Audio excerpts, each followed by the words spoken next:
अब देखिए यहाँ पर एग्जाम्पल 3 में क्या कह रहा है। एग्जाम्पल 3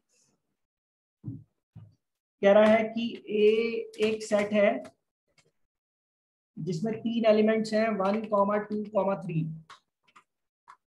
इसी तरीके से एक सेट है बी, उस सेट बी में 2 एलिमेंट है 3, 4। एक सेट है सी, उस सेट सी में 3 एलिमेंट है 4, 5, 6। कह रहा है फाइंड करो। क्या फाइंड करना है देखो, कह रहा है A cross B union C find करना है, sorry B intersection C find करना है। तो अगर आपको ऐसा फाइंड करना है तो पहले आपको क्या करना पड़ेगा, पहले आपको बी इंटरसेक्शन सी निकालना पड़ेगा। तो जरा देखो बी इंटरसेक्शन सी क्या है। बी इंटरसेक्शन सी क्या आ रहा है आपका, बी और सी में कॉमन क्या है, बी और सी में सिर्फ एक ही एलिमेंट कॉमन है 4।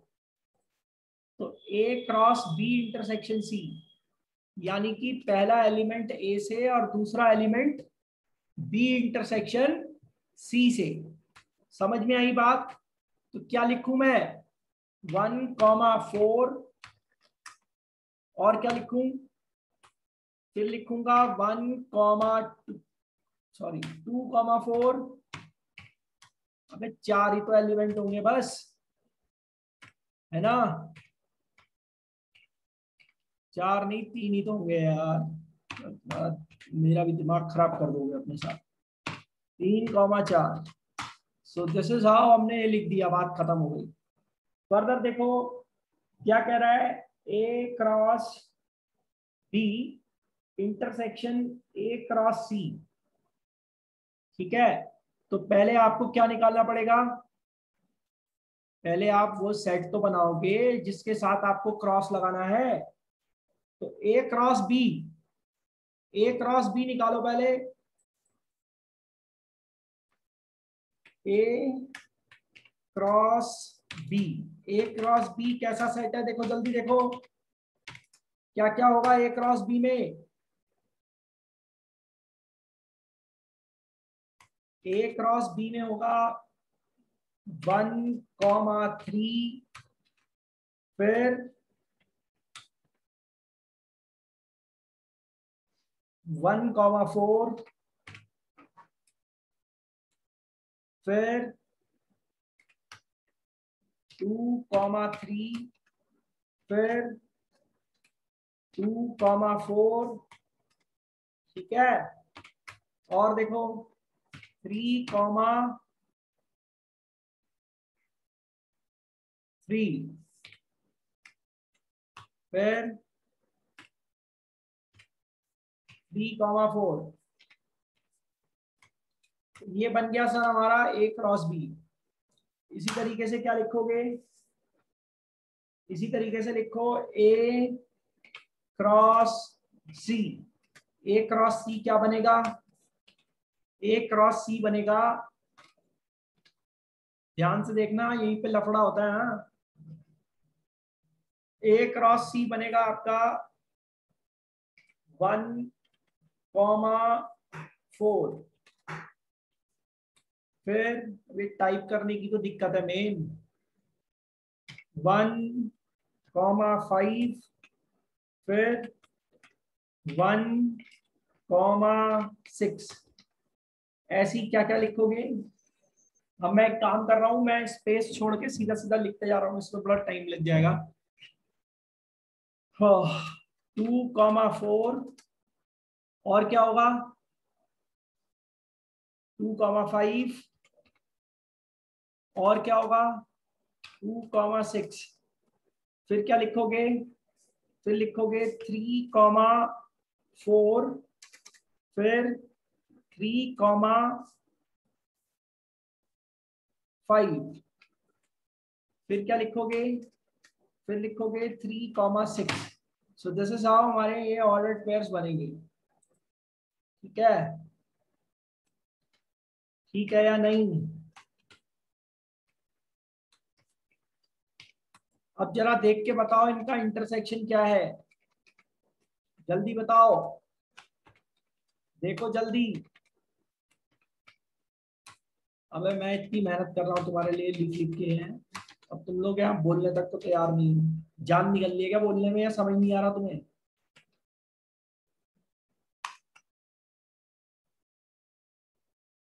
दोनों का कॉमन क्या दिख रहा है आपको? कॉमन एलिमेंट क्या दिख रहे हैं? देखो ये कॉमन है, और क्या कॉमन दिख रहा है? अरे बोलो।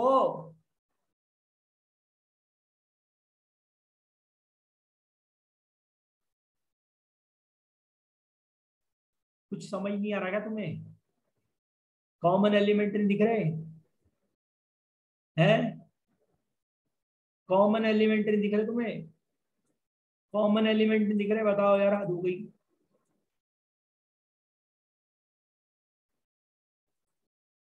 तो कैसा सेट बनेगा? दोनों का intersection A cross B intersection A cross C क्या बनेगा? ये तीन एलिमेंट लिख देना वहां पर। कौन कौन से? 1,4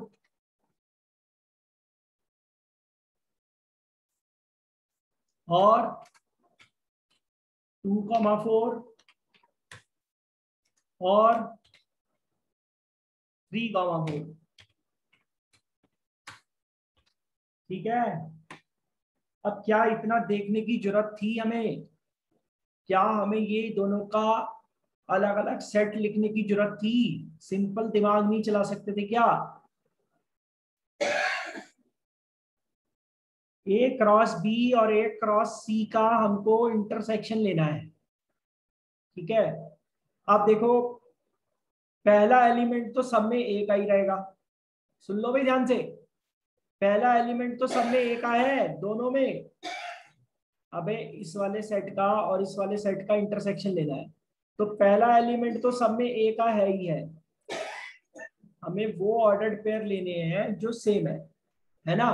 तो देखो पहला एलिमेंट तो सब में एक जैसा मिल जाएगा हमको, लेकिन दूसरे एलिमेंट का लफड़ा होगा ना, कि ए क्रॉस बी का जो दूसरा एलिमेंट है, जब तक वो ए क्रॉस सी के दूसरे एलिमेंट के जैसा नहीं होगा, तब तक हम इसको सॉल्व नहीं कर सकते। तब तक हमें को कॉमन वैल्यू नहीं मिलेगी, तब तक ये फाइंड नहीं होगा। पहला एलिमेंट तो यहाँ भी एक है, यहाँ भी एक है पहला एलिमेंट, तो उसकी तो टेंशन ही नहीं लेनी हमें। अब देखो बी और सी में तुमको कॉमन क्या दिख रहा है? बी और सी में कॉमन है 4, यानी कि जहां पर 4 आ रहा होगा एज अ सेकेंड एलिमेंट, वहां पे हमें कॉमन मिलेगा। और यहां देखो, यहां पर देखो कि ये जो बी है वो ए के 3 एलिमेंट के साथ पेयर बना रहा होगा। यहां जो बी है,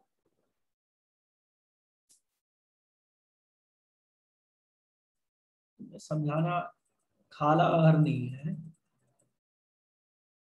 खिचड़ी पका दो सब, और फिर अपने आप को ही भुला दो कि क्या पढ़ाया जा रहा है।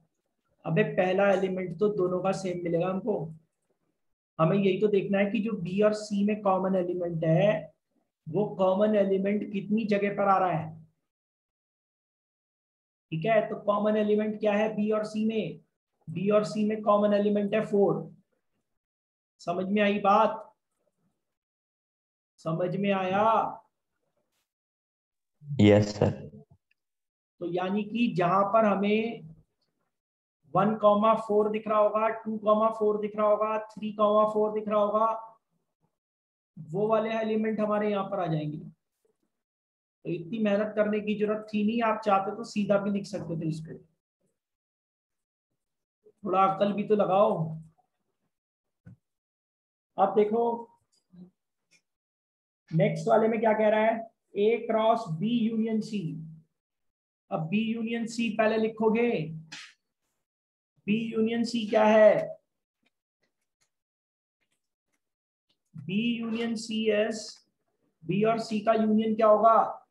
3,4,5,6 ये बी और सी का यूनियन होगा। अब अगर ये बी और सी का यूनियन है, आपको क्या करना है, क्या करना है आपको, बोलो। तो फिर वही बात करनी, आपको A cross B union C find करना है।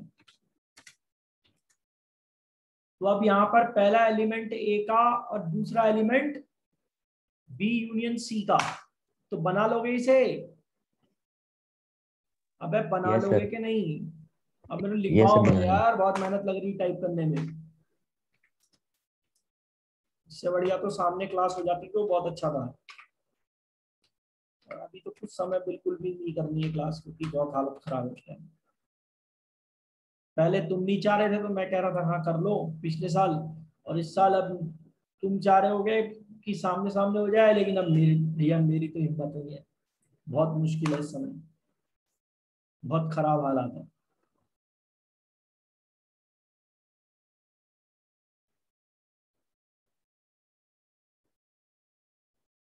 तो भाई मेरे हिसाब से काम चल जाएगा आपका, है ना। अब देखो ए क्रॉस बी और बी क्रॉस ए का यूनियन निकालना है, सॉरी ए क्रॉस बी और ए क्रॉस सी का यूनियन निकालना है। तो ये है आपका ए क्रॉस बी, ये है आपका ए क्रॉस सी। तो भाई इसका यूनियन लिख लोगे अब, परेशान मत करो यार, दो सेट्स हैं इनका यूनियन लिख लोगे ना, अभी लिख के दिखाना पड़ेगा। अबे जो कॉमन वाले हैं, इन कॉमन वाले को एक ही बार लिखना, इनको एक ही बार लिखना, बाकी सब घुसेड़ दो एक ही सेट में, ठीक है। समझ में आया? अब सर आ यस गया। सर। एग्जाम्पल 4 देखो, अब यहाँ पे देखो ट्रिपलेट बना के दिखाया उसने, जैसे मैं तुम्हें समझाना चाह रहा था वैसे ही यहाँ पे ट्रिपलेट बनाया उसने, ठीक है, समझ गए? ट्रिपलेट भी बना लो। Yes sir. एग्जाम्पल 5 देखो, एग्जाम्पल 5 थोड़ा सा इंटरेस्टिंग हो जाएगा यहाँ पर, क्योंकि 3 डायमेंशनल ज्योमेट्री का थोड़ा सा इंट्रोडक्शन देना चाह रहा है, हालांकि है कुछ नहीं। कह रहा है एक सेट है आर, अब हमें पता है कि जो आर है वो क्या है, रियल नंबर्स के लिए हम बात करते हैं ना। अबे आर का मतलब रियल नंबर्स से हुआ ना, आर हम किसको किसके लिए डिनोट करते हैं, आर रियल नंबर्स के लिए डिनोट करते हैं ना। तो कह रहा है आर एक सेट है रियल नंबर्स का। अब रियल नंबर का सेट लिख तो सकते नहीं है, आपको मालूम है उसका इवन इंटरवल हम लोग ओपन इंटरवल क्लोज इंटरवल ऐसे करके लिखते हैं, ठीक है। तो यहाँ पर देखो क्या बात हो रही है, आर एक सेट है रियल नंबर्स का। तो बेटा आप अगर आर क्रॉस आर लिखते हो, तो आर क्रॉस आर कैसे लिखा जाएगा? क्या इसे मैं रोस्टर में लिख सकता हूं? नहीं लिख सकता, इसको मैं सेट बिल्डर में ही लिखूंगा। समझ में आई बात? समझ में आया? तो आर क्रॉस आर को किस तरीके से समझूं कि ऐसे सारे ऑर्डर्ड पेयर जहां पर पहला एलिमेंट एक्स है और दूसरा एलिमेंट वाई है, ठीक है, जहां पर ऐसे सारे पेयर्स का सेट, ऐसे सारे ऑर्डर्ड पेयर्स का सेट जिसमें पेयर में पहला एलिमेंट एक्स है और दूसरा एलिमेंट वाई है, ठीक है, set of all the ordered pairs of X and Y. वह अब एक्स और वाई की डेफिनेशन समझा रहा है, जहां पर एक्स क्या है,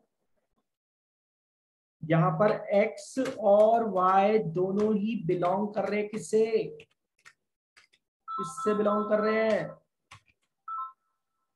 रियल से बिलोंग कर रहे हैं, ठीक है। हेलो, क्या कंफ्यूजन है भाई? हाँ, एक्स की पावर 8 वाई की पावर 8।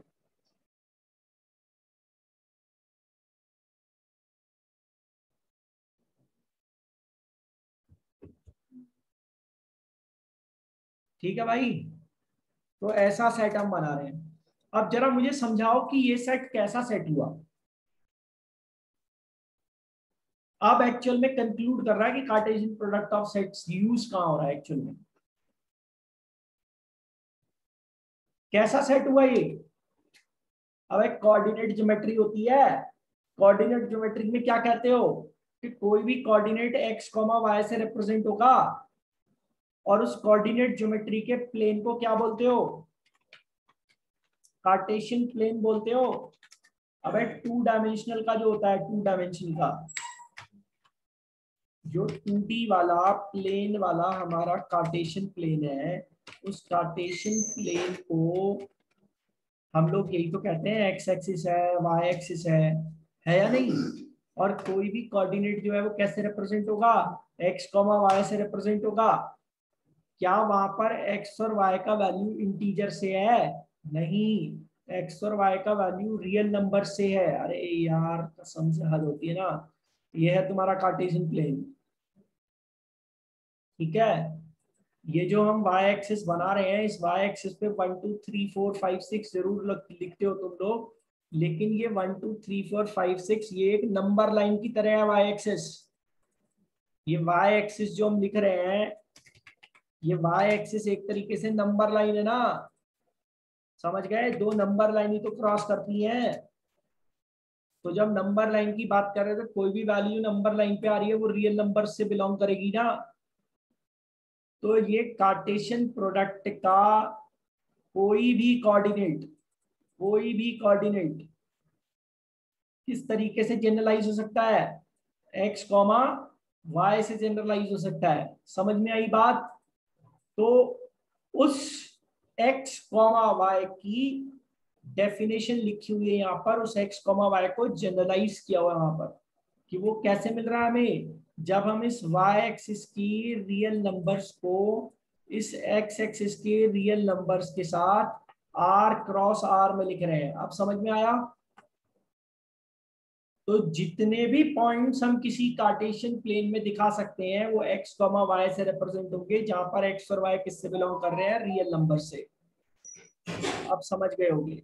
इसी तरीके से r क्रॉस r ऐसा लिखना है तो बेटा ये क्या होगा? यहाँ पे ट्रिपलेट बनेगा। कैसा ट्रिपलेट बनेगा? यहाँ पर x, y, z का। और ये जो ट्रिपलेट हम बना रहे हैं यहाँ पर x, y, z ये सब किससे बिलोंग करेंगे? ये सब रियल नंबर से बिलोंग करेंगे। अभी समझ में आया? तो एक्चुअल में ये जो हम यहाँ पर लिखना चाह रहे हैं ये हमारा 3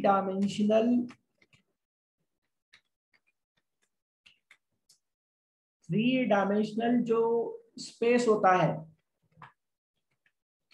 ठीक है, 3D वाला, ये हम आगे पढ़ेंगे भी 3 डायमेंशनल ज्योमेट्री, वहां पर इसका इंट्रोडक्शन आएगा, ठीक है। तो उसकी उसके किसी भी कोऑर्डिनेट का जनरलाइजेशन है ये। समझ में आई बात? आगे जाकर हम पढ़ेंगे 3 डायमेंशनल ऐसा होता है उसका एक्सिस, मैं बता देता हूँ कुछ इस तरीके से होगा। ऐसा होता है, ऐसा 3D में, ठीक है। ये 3D वाला है तो इसका 3 डायमेंशनल स्पेस जो है इसमें इसको हम एक्स एक्सिस कहेंगे, इसको वाई कह लो या जेड कह लो, जो भी कहना चाहो, ठीक है। ऐसे 3 एक्सिस होते हैं यहाँ पर, ऑक्टेंट बनेंगे, वो हम बाद में पढ़ेंगे जब हमें जरूरत लगेगी, जब चैप्टर आएगा। तो ये जनरलाइजेशन है सर, ठीक है बेटा। समझ में आ गया सबको? बाकी बातें अगली क्लास में होंगी। कुछ क्वेश्चंस कहोगे तो देख लेंगे, अदरवाइज आप खुद देख लो, इसमें कोई बहुत बड़ी बात नहीं है। कुछ हम देख लेंगे कल, आज के लिए इतना ही है।